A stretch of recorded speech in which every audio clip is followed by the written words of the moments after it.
Hello and welcome everyone to Edge Talk Radio. My name is Angela Zabel, that's me, and today we're Mm. going to be talking with Albert Bramante and Bramante, and we are talking about the fear of growth mindset. And he is a mindset expert, along with so much more as we get into it. He's from New York, and I can't wait to start this one. And today, who am I? My name is Angela Zabel. I have connected to spirit, working with a team in the non-physical my entire life, sharing messages from a multitude of realms with people. I'm a teacher, coach, medium, radio show host, retreat host, writer, gallery reader, and doing speaking engagements, offering guidance, mediumship, intuition, and it's also with online and private group sessions, classes, and the Amplified Universe monthly membership. This is a group about growing our connection to us, our world, all that is around us, and our role in it. You can find out more about me at angelazabel.com and pretty much on all the social media aspects. And today, I'm going to try to get this in here. Let's see if we get this right. We are here with Edge Magazine. It is the leading events and media resource dedicated to all aspects of holistic living, health, wellness, and the mysteries beyond, sharing information, wisdom, and resources committed to promoting businesses, organizations, and individuals who support our collective journey to wholeness and balance. They're currently distributed in 30 states plus Canada, with over 17,000 magazines per printing, along with a vibrant online magazine with over 42,000 people reached per month. You can have the magazine shipped to your door, stay up to date with the newsletter, become a drop spot, and you can check out Kelly Wagner on the Being Curious show. And you want to check out more about Edge Magazine, go to edgemagazine.net. And today we are here with Albert Bramante, and he is a talent agent, a performance psychologist, and mindset expert who spent over 20 years helping high performers, both in the entertainment industry and beyond, conquer their mental roadblocks. He has a Ph.D. in psychology and certifications in hypnosis and NLP. He bridges the gap between talent, business, success, and the psychology of peak performance. You can find out more about Albert at albertbramante.com, and it is ALBERTBRAMANTE.com. It's also Facebook, LinkedIn, so much more. Check out more about him. And also, when you go on his website, you will find hypnosis. He has audio collections, public speaking mastery, social ease, leadership potential, all about addictions, anger management, body, image, fears, phobias, leadership, money, motivation, relationships, and so much more. You definitely want to check on his website. And again, his website is albertbramante.com. And Dr. Albert, I am so happy to have you here today. I've got to ask, how did you get into the growth mindset with your background? Well, thank you so much for inviting me here, Angela. I'm really happy to be here, and I'm happy to have this, conversation with you in the audience. So, I always was interested in the human mind, and as a child and teenager growing up, I was very often a deep thinker, and I always gravitated towards really deep topics.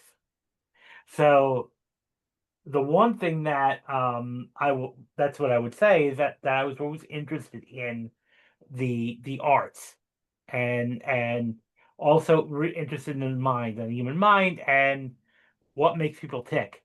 So I was reading a lot of books. I was an avid reader, still am, and so books were very important to me. And I read a lot about the mind. I read a lot about the psychology. And so it was really in high school, my sophomore year in high school, that I declared that I was going to be a psych major. No, interesting. And, that's what I did. But I was also, very much involved in high school and college clubs and organizations. And so I was involved in a drama club in high school, and then I took some acting classes as electives in college. And I enjoyed just the creative energy and just being around, the theater professionals and theater people. And so that was really what brought me to landing, more, opportunities. And so even in grad school, I was very much, always curious. And So I found myself after graduating, working, in New York City at first in the mental health social services sector. This is right around the time 9/11 had happened. So I was doing some crisis intervention, counseling, advocacy work, with different organizations, including the American Red Cross and the New York Mental Health Association. And through my tenure and time there, I found myself alongside of like filmmakers and actors, and so that kind of resurrected or brought my interest back from my college days. And so it was easy for me to notice how quickly I went back into the field, my love of acting, and now it was like, well, this is a great opportunity, is it not, to be pursuing acting again. And so that's what I did. And so I went into becoming, did my brief stint, as most people in the entertainment professionals work, we start out in front of the camera, but soon realized the magic for me was behind the camera. The magic for me was working with actors, was being around actors. And that's really interesting that you took your psychology and your love of acting and the arts and putting that all together and then wanting to be that support. And how did you were in psychology when you were in the acting business and working with the actors, did you also see the correlation of mindset with acting, with, say, how successful they were, or if they had issues with different things? Could you help them work through that? How did that work for you?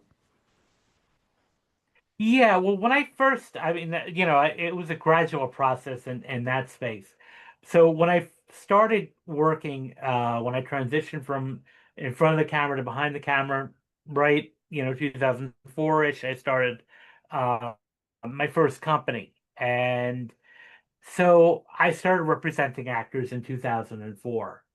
And the one thing that kept coming up, over and over again consistently, where there were a lot of actors that were, either giving up or even engaging in self-sabotage. And when I mean by self-sabotage, getting in their own way.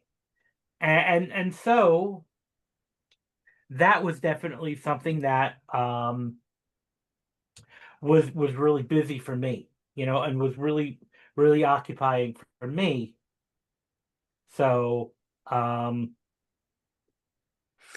When you're working with people that were self-sabotaging, how was it were they identifying their self-sabotaging or were they just having difficulties? Because a lot of times, I shouldn't say a lot of times, I guess I'm trying to get this more into like regular people too. We may self-sabotage without realizing what we're self-sabotaging on. Was that something that you also focused on to find what they were self-sabotaging with? Yeah, I mean the what I was seeing was like the behavioral manifestations of Mm, that, and that means like missing appointments, being late, not being prepared, sometimes not showing up and completely blowing off appointments, and mm. really, and this industry is very, very competitive, extremely competitive, and Interest. so what can really happen here is, actors can sometimes get in their own way. And I wanted to kind of figure out what was going on there. And that while I was doing this, I was going also back from a PhD. And, for a PhD program, we have to do a large dissertation. Yes. And so for me, I had to solve a real world problem. Mm. And what that looked like for me was, um, what I contributed that is I wanted to focus on the actors I was working with, like what's really going on here. And did you What? Mhm. did you find that they were welcoming of trying to figure out what the issue was, or was it more of a struggle to find what the issue was with them? Um, yeah, I mean the one thing that kept coming up was fear Mm, And so what I did for my um, study is I looked at fear of success. I looked at self-efficacy. I looked at personality factors. And the one thing that kept coming up was lack of a growth mindset or lack of mm, a um, both a business mindset, which is part of like the growth mindset, but also a lack of emotional resiliency, emotional stability. mm. And that was the biggest thing that I found out. The biggest findings that kept coming up over and over again in my doctoral study was the high emotional instability, anxiety, coupled by a low, conscientious or business-minded area. So it was when those combinations worked together that that really came up as. And as you've been going through this, I know you've helped a lot of people and just helping, I think identifying, has that been the thing that's helped the most is identifying to even notice what the behaviors are, or has it been something different than that? For me, the first step is to acknowledge that this is happening. Because Mhm. the sneaky thing about self-sabotage is it's very often not a conscious, realization. Yes. And so the major half the battle is first of all acknowledging that's a possibility. That's half the thing that we need to work through is okay, am I engaging in self-sabotaging? Well, yes, I am. Okay. So then what is the next implementation that I need to do? And that's something, it's interesting you're saying to just recognize that, to acknowledge, not just recognize, but to acknowledge that you may be self-sabotaging yourself, because I think that's important for people to hear because a lot of times we don't even realize we're doing it. And to acknowledge that pattern is so key as we go forward. And as you've been working with these people, and has it also been, I'm just going to ask, did you also see patterns of self-sabotage in your own life as you were going through this? Or was it more of observing that in others?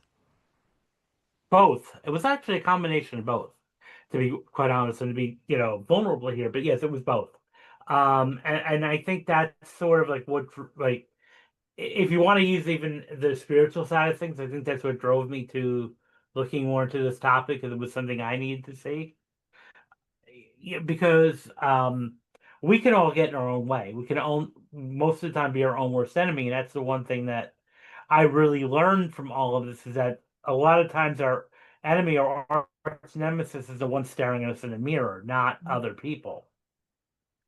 And we may project that onto other people or attribute that, but in reality, it's a lot of times ourselves that's really holding us back. And I think sometimes that may be the hardest thing to acknowledge is that we were the ones holding ourselves back. It's really not other people. And as you've gone through this and helped other people with it, Mhm. what steps or different things have they done? Have you helped people to kind of work through those steps of self-sabotage? Well, again, the first step is realizing that it's happening. That's the first major thing, is Yeah. to realize that this is going on. That's the first step. The next thing to do is once we know, then we can start to explore why or the how, the why. Mm. First do we know, and then we see how this is happening, and then that's what I should have said before the why, how, and then why. Okay, what could be the contributing factors here, the what and the why. So we know now, okay, that this is a possibility. Here's how this is maybe showing up in your life. Okay, what is the next step? Okay, what is the why? Why do you think this is happening? And very often, what I found is self-sabotage is a protective mechanism. Ah. But maybe it went or a little bit awry or off the fritz in a sense. But it was still a protective mechanism. So now we got to explore then what is it protecting you from? And most of the time it's fear. I'd say 90, almost 100% of the time it's going to be fear of something. So now Yeah. we then have to explore what. let's talk about this fear. And it's oftentimes a breakthrough because most of the time you don't even realize that, at least consciously in the beginning, that there is a fear or possibility of a fear. You know, that's something really key to understand is a lot of times we don't realize why we're self-sabotaging. We don't understand why we're doing it. And to get to the root of the problem, especially fear is so huge now, especially as there's a lot going on in the world and people have even more fear and anxiety about sometimes putting themselves out in the public space too. So Oh, that's yes. something. Yeah, and that's, I would say, the biggest thing is holding us back is fear of putting ourselves out there. And it may not show up as fear. It might show up as you're tired today. They'll do it tomorrow. Procrastination, classic. Or this opportunity is not worth it. Not worth my time. And then your mind will create illusions as to why this is not a great idea. Hmm. When in reality, it's protecting you from fear. You know, that's really interesting because a lot of people have the procrastination and they're like, oh, you know, I just I can't do it. I don't want to do it. I'll do it later. And I'm human. I've done it myself. So am I. So am I. Yeah, I can, give you plenty of examples of doing that. So, and it's okay, and I think that's the one thing that we have to come to conclusion with is that yes, it will happen. Yeah. Um, and not to beat yourself up over it. Okay, this was something you can change, moving forward.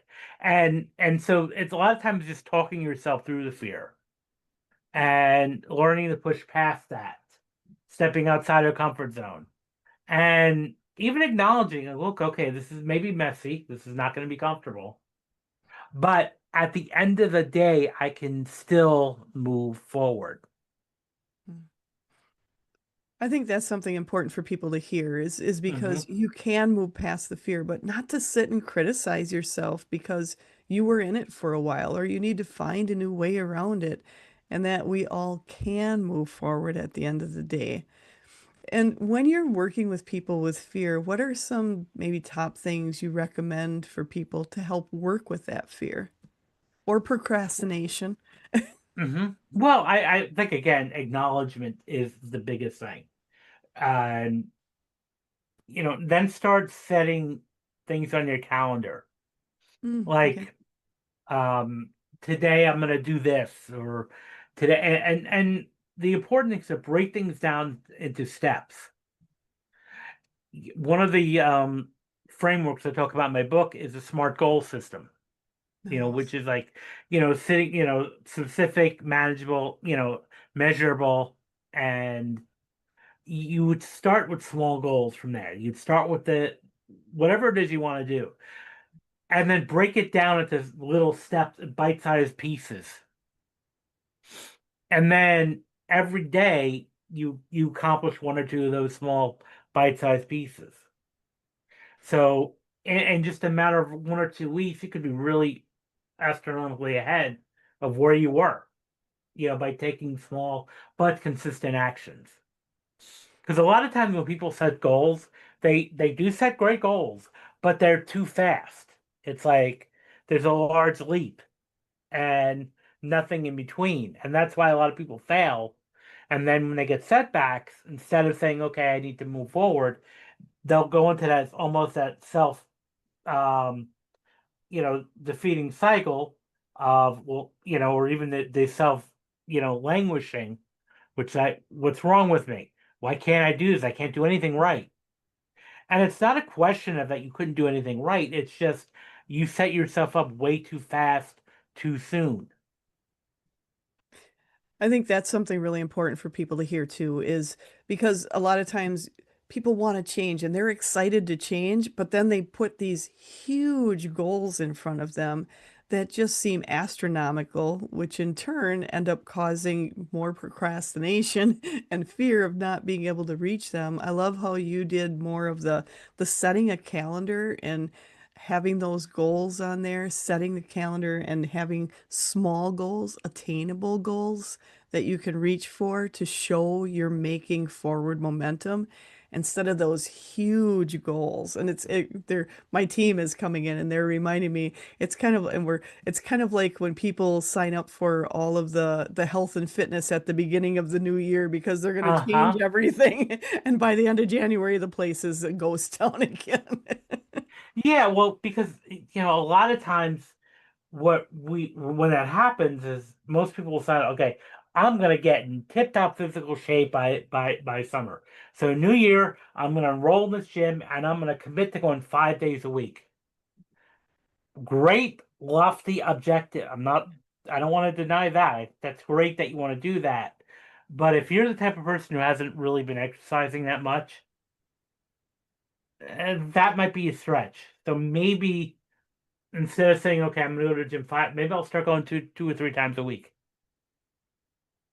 And I think that's really key for people because 20, a lot of people put this big goal. You can't 5 days a week. And I mean, honestly, we're all humans. We work, we do everything else. To have the mhm. time and the energy for 5 days a week is a whole nother thing. I- and not only that, but our bodies need time to recover and repair, and so and there may become a time where, yeah, 5 days a week may be possible, but it may take a while to get there, to that time. And so what we need to do is to understand that there's gonna be there's gonna be obstacles that are gonna in the way. You're gonna get sore, you're gonna get tired, and it's not comfortable to be sore, tired, and overworked and overexerted. So our body is gonna talk our way out of it. And Yes. our brain does a wonderful job of doing that. So the main thing is also resisting that, saying, okay, this is possible. So again, even if you set the limit to, initial goals 2 or 3 days a week, and you work through it and work through that discomfort and realize that, you may wake up and say, your brain may tell you, oh, you're too tired to go to the gym, or you're too, you know, you could do it tomorrow, and say that's where you have to fight through and say, no, I'm going to go today. Because I've even talked to a lot of people that are even into heavily into fitness, and they say that most of the time they have to work themselves up to go to the gym, Mm. and they're in tip top shape. And even those sometimes have to talk, kind of work through obstacles in their brain about, they'll get that negative self-talk. I'll stay home today. Or you're too tired. And that not just we're going to the gym, but even writing or doing some type of work for your business. It really requires a lot of pushing through and saying, okay, the one thing, like if I'm going to borrow from improv, which is my, the acting world, there's a fundamental rule, golden rule of improv called yes and. Yeah. So it could be like, yes, I'm tired to go to the gym and I'm going to go work out. Ah. Yes, I feel sore today and I'm going to go to the gym. So yes, I am busy and I'm going to find time to go to the gym. So just a word of yes and framework rather than saying, yeah, but I'm tired. There's a big, those little simple tweaks in language can make a world of a difference.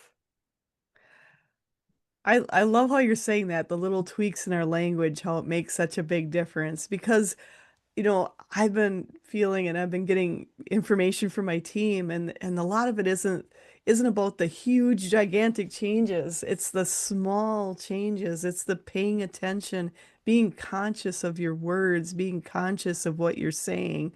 And that I feel is so much more powerful. I like how you said, because it would be all before, and for those of you who don't know, as I'm going through this, I am writing on the side because I don't usually, I always take notes because I always ask, what did I learn from my guests? And I also have that in my newsletter too, so people can see what I've learned from my guests. And I really like the fact that you said, before it was yes, but, and now you're looking at yes, and. And to me, that's a huge difference in your own. psychology and what you're saying to yourself, because it is our own self-talk is self-sabotaging so many times. It really is. It's amazing how, like we we're very conscious that we say the right things to other people and that we're loving towards other people. But what very often is we're not conscious, or not aware of how disrespectful we can be to ourselves. And we're undeniably hard on ourselves. And whether it's our content, most of the time people are very self-conscious, like especially if we go to like in the way of content creator. If most people don't like to hear the sound of their voice. Mm. I know even for me, like when I first started doing the podcast, like I played one or two back in the beginning, and it was torture. I wanted to, crawl the walls and run out of the room because I'm like, oh, my voice, oh my, the audience is not gonna like it. And meanwhile, people are coming up to me who heard it and said that was a great episode. I'm like, Yes. really? Because again, we're listening to our voice in a different lens. It's ourselves. We're not listening to it in the filter of somebody else.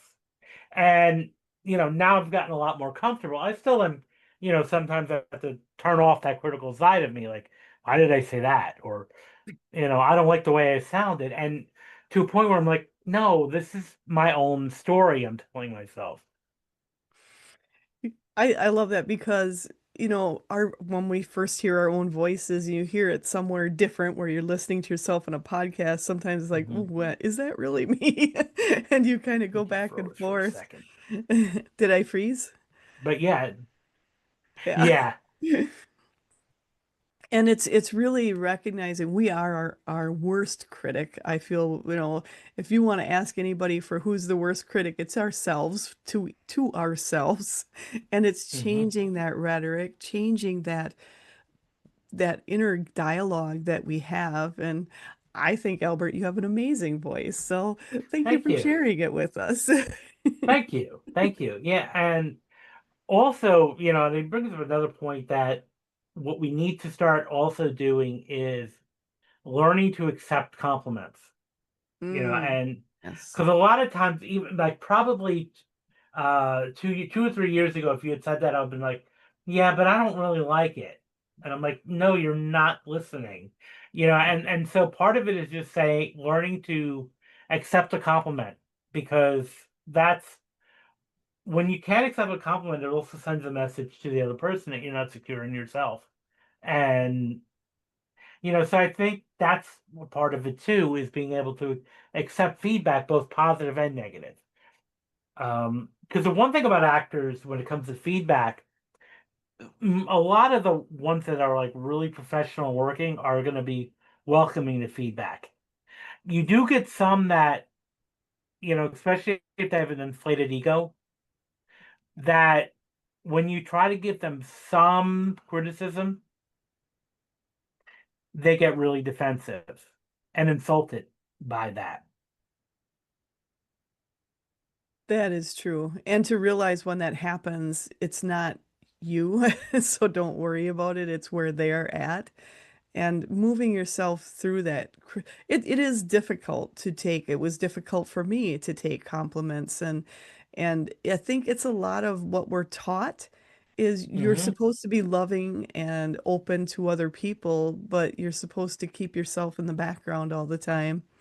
And it doesn't always work that way. And I know you've been pushed out of the background into the forefront. Was that uncomfortable for you, or did you welcome that? Both. I would say a combination of both. Because when I first wrote my book, the and published it, the one thing that I was kept getting told consistently of, you've got to get on podcasts. Mm. You've got to get on podcasts.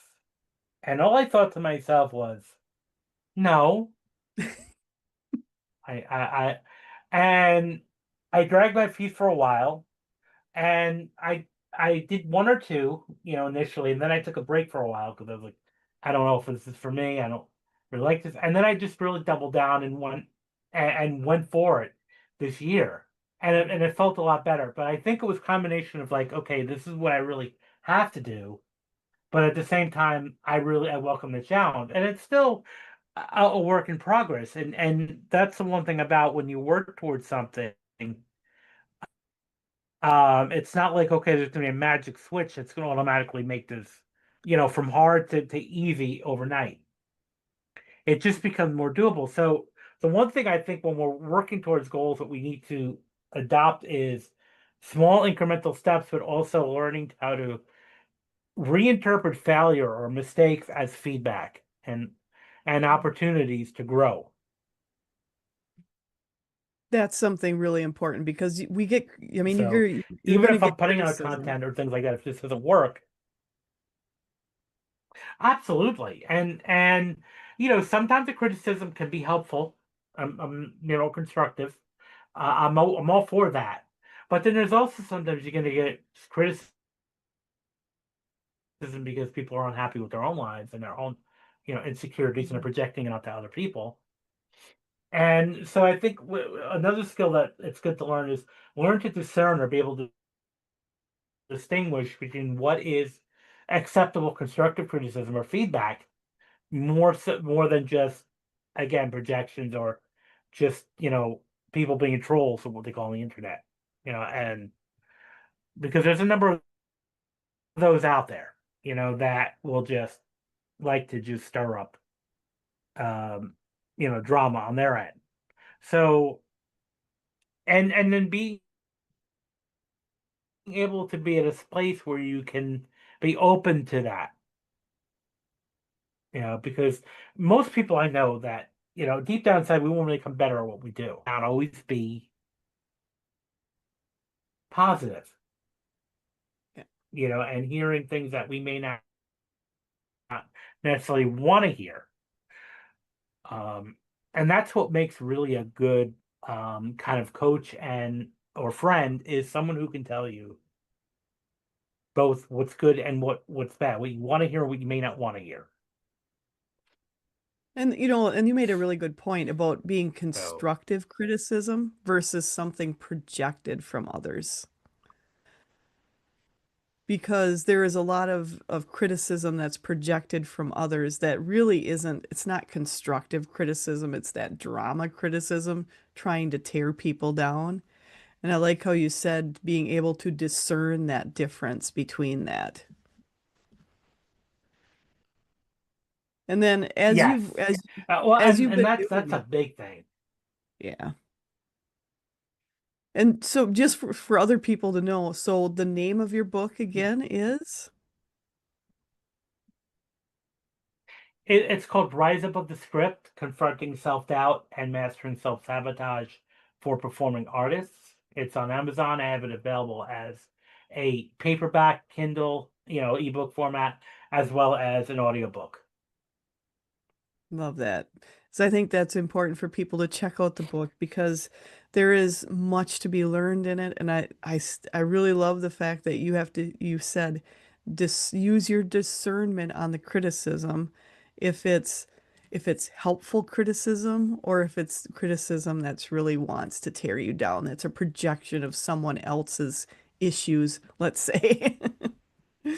Yeah, exactly. And oftentimes it can be a projection of someone else's issues.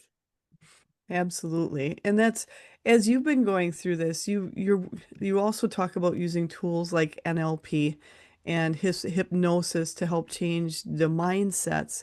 What can you explain what NLP is and how hypnosis helps with changing your mindset? Sure. Well, NLP stands for neuro linguistic programming, and what that it was a kind of a model developed in the 70s and mid 70s. Um, and it typically borrows off of principles of psychology and linguistics, language, and how the two combine. Mm, The language that we use, with traditional psychology, and how that can get someone to change their perceptions or even rewire their brain and nervous system. Because the one thing that we learned, one of the breakthroughs I would say in modern psychology, even neurology, even is that the brain constantly rewires itself. Yes. So we can constantly be changing on a day-to-day basis through the language. So the old world thinking back, I would say, maybe the age and prior was once you were an adult, that was kind of it. You couldn't, there was no hope, for you if you had any, issues that you were stuck.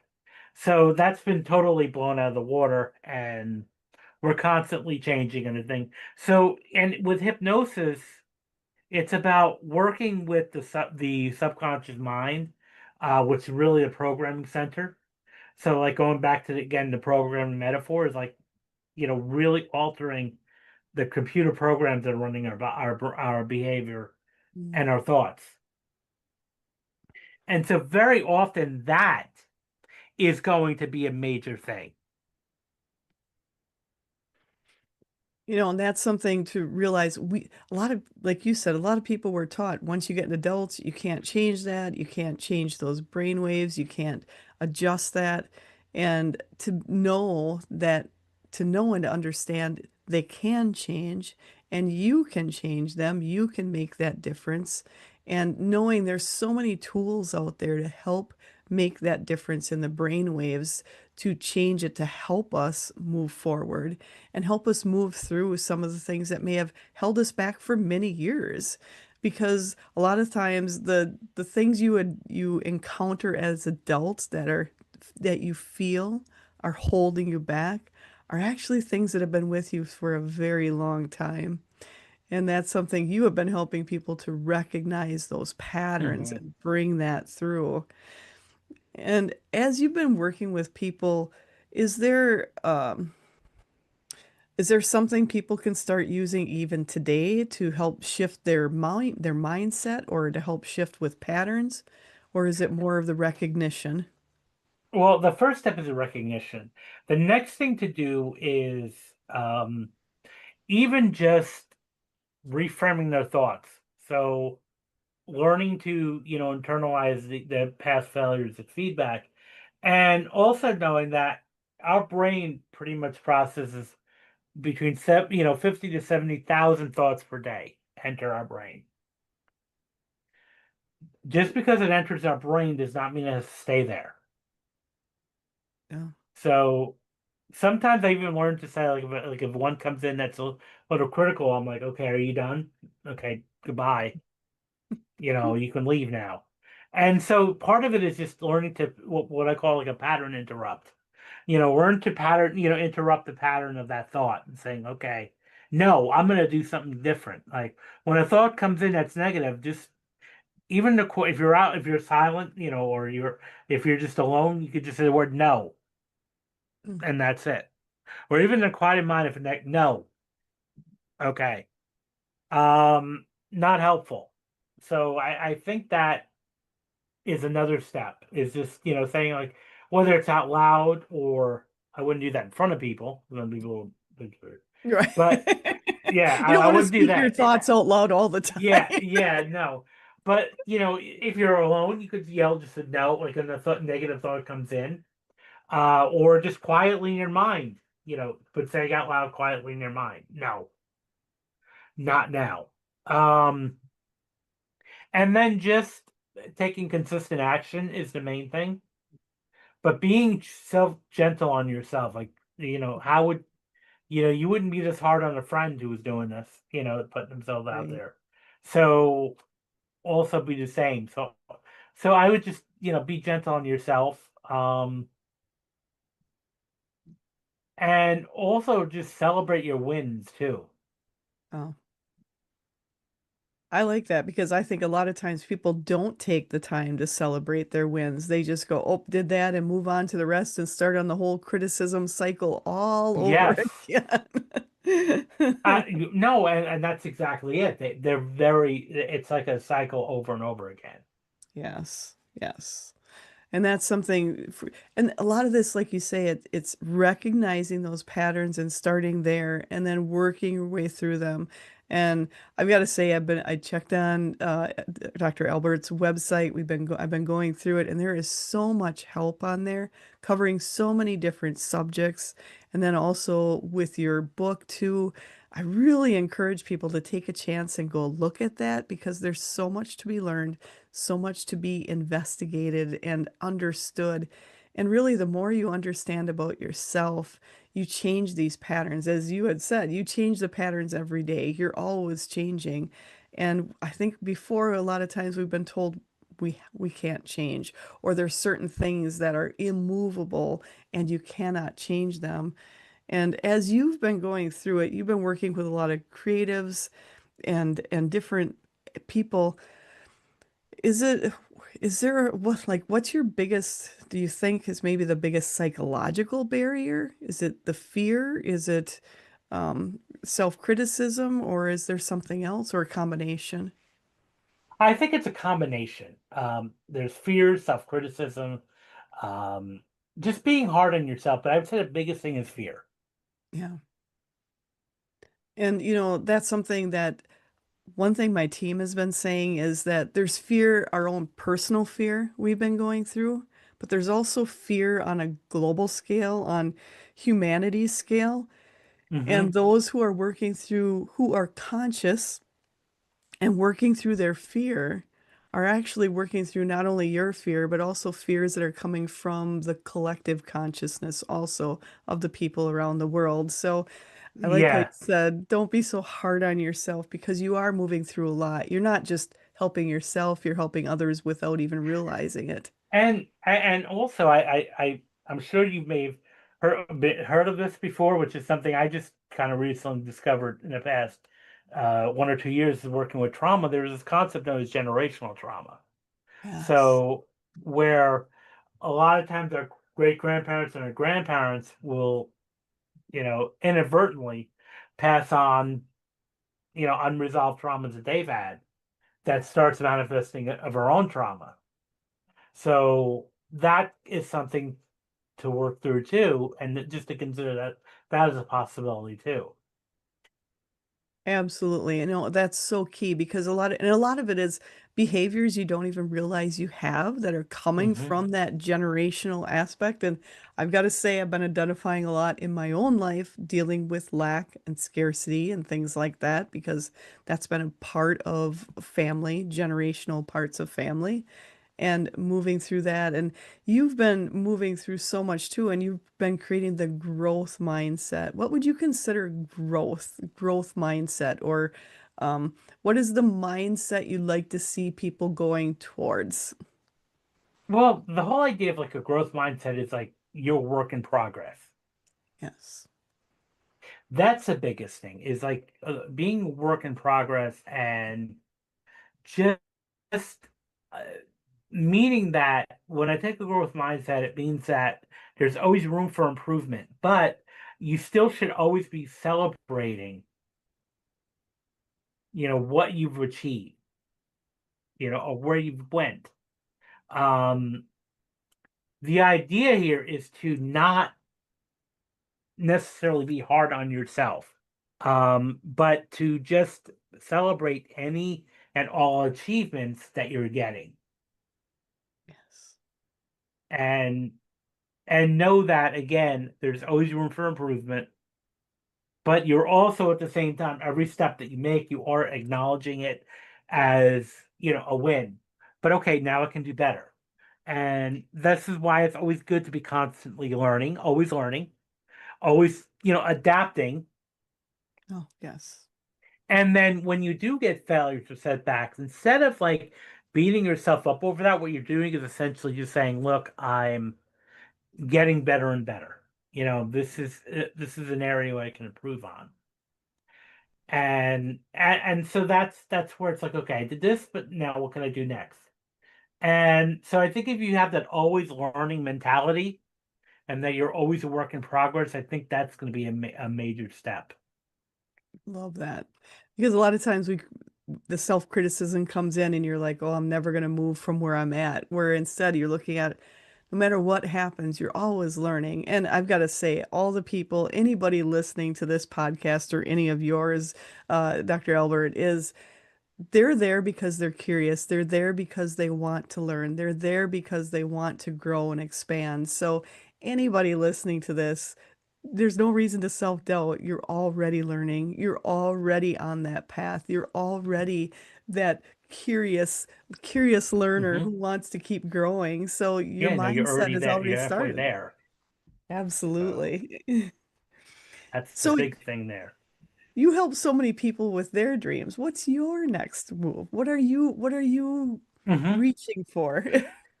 Well, my well, my next focus is to write more books.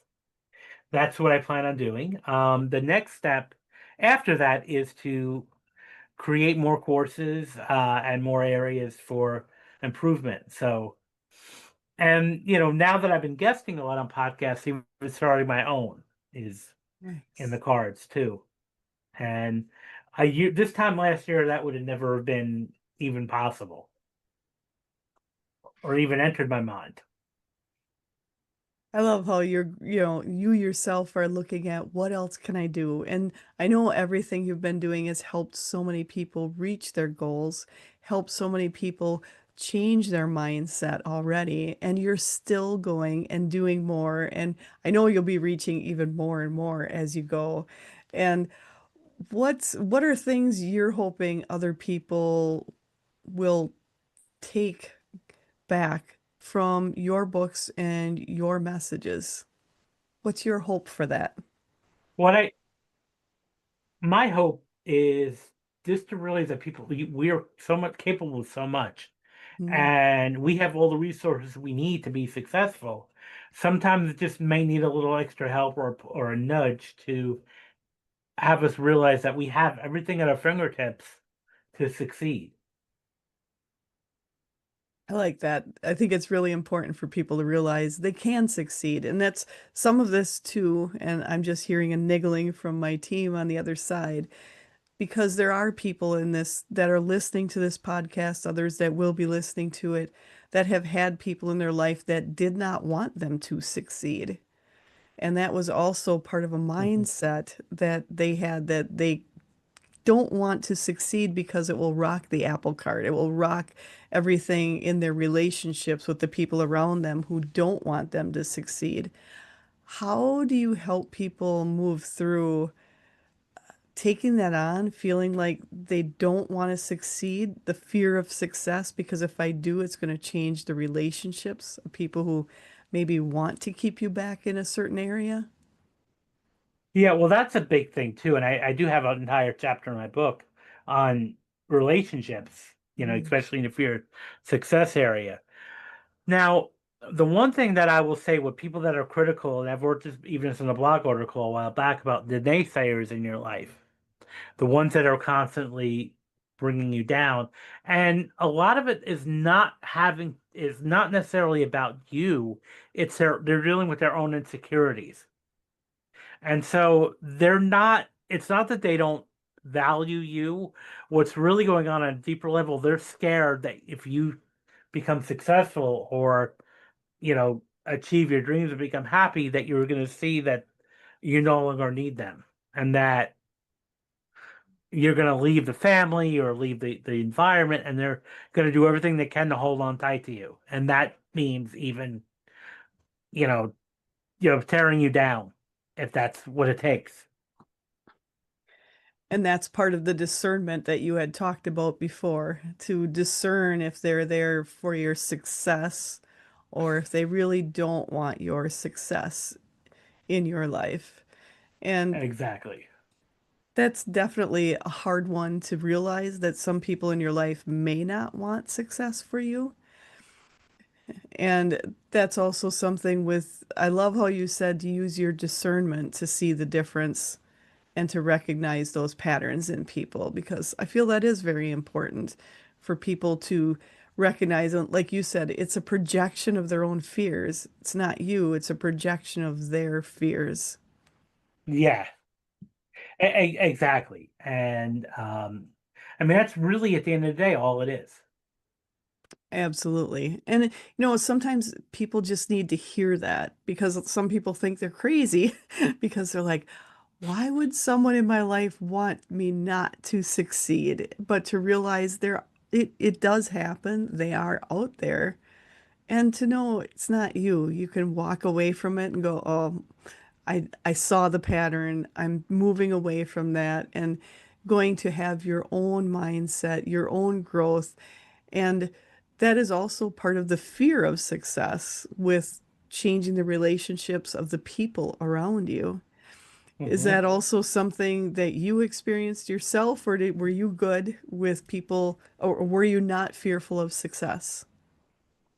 Well, that would be if I said I wasn't fearful, I'd be lying. And it's not necessarily a question that we fear success. It's the identity change. It's just really the change that we're scared of.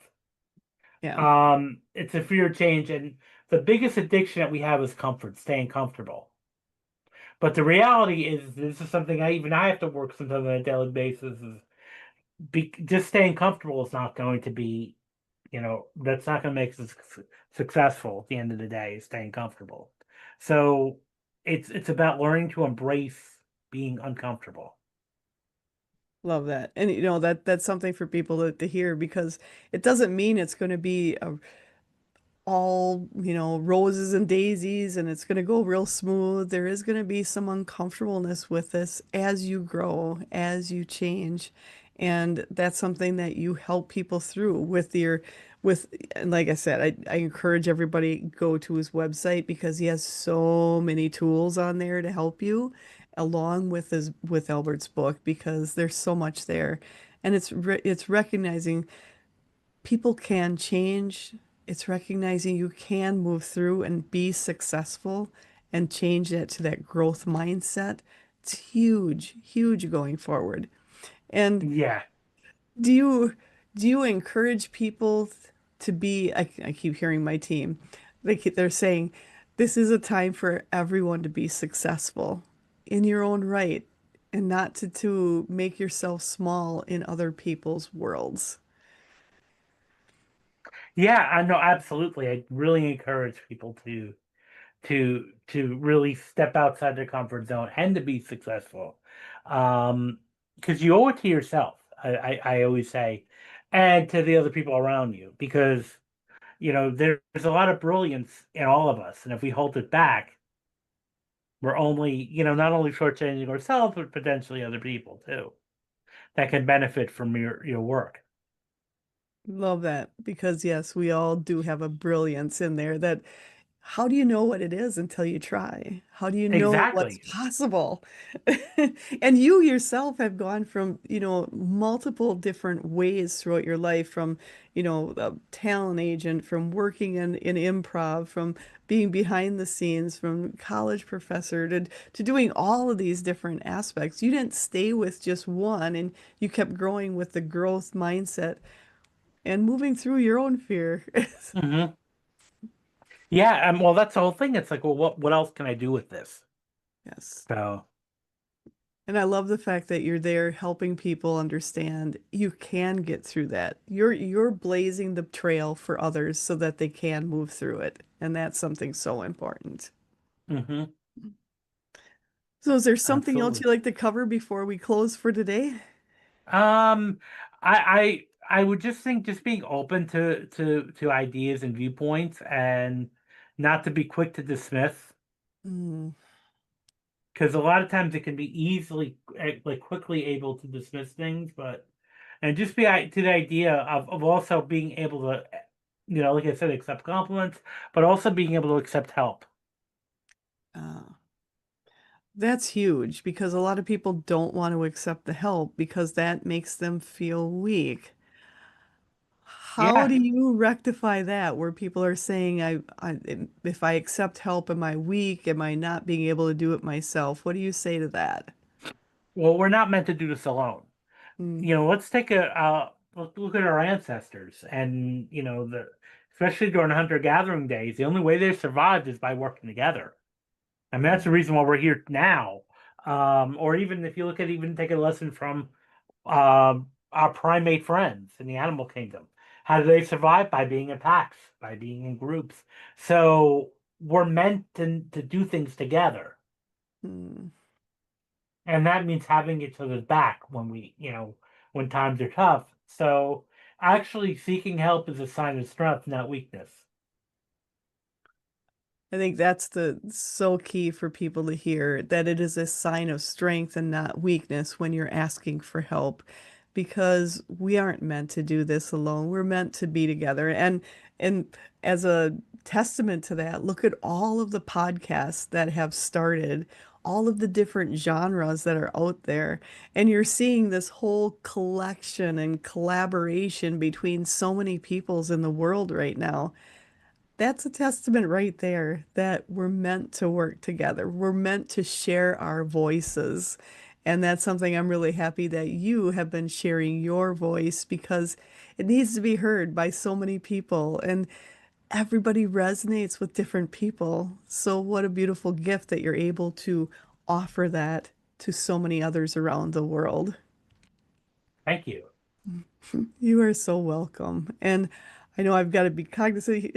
Albert has to be out of here in a little while, so I want to make sure I'm cognizant of that time frame. And I just want to encourage everyone, again, check out his book, go on his website, check out all of the downloadable aspects he has on there. There's classes, courses, and pretty much anything you can imagine is on there that he covers. And I know from my team, they're saying he does an excellent job of covering those subjects in ways to help you move forward into that growth mindset, moving out of the fear of success because everyone is meant to be heard. And it's exciting for Dr. Albert to be here to help people move out of that fear and let your voices be heard too, and let your, as you said, your brilliance shine. Hmm. It's so key. So I encourage everyone again, go to his website, and it is Albert. Say your name again because I think I messed Sure, it up. sure. It's albertbramante.com. Bramante. That's it. Because I'm like, I think I messed it up before. And I Yeah. apologize for that. Yeah, that's one of the things about being Italian. Sometimes we get these long last names that are. It should be simple, but I Yeah, seem to well, yeah, struggle well, sometimes. yeah. But again, go to his website, albertbramante.com, and check out everything he has to offer. Go on Amazon, and the name of your book again is It's called Rise Above the Script. Rise Above the Script. And I think that is a beautiful title of a book because we all have a script we kind of put for ourselves in front of us sometimes, and rising above it to create a new script. Oh, love it. Love it. So with that, I just want to thank you again, Dr. Albert. Thank you for Thank you being. again for having me. I appreciate all your knowledge. Sharing everything today has been so helpful, and I appreciate it so much. So, thank you again, and I want to encourage everyone, make sure to watch the next episodes of Edge Talk Radio. They are on the first and third Wednesdays of the month at 7 p.m. Central Standard Time. And if you've missed any of the past episodes, no worries. You can go on to either my YouTube or Edge Magazine's YouTube channel, watch them there, listen to them as a downloadable podcast. And I just want to say thank you again. Thank you for your time. Thank you for the space. And I want to thank all of you for listening, expanding, and amplifying our universe together. Have an Thank you. absolutely amazing day.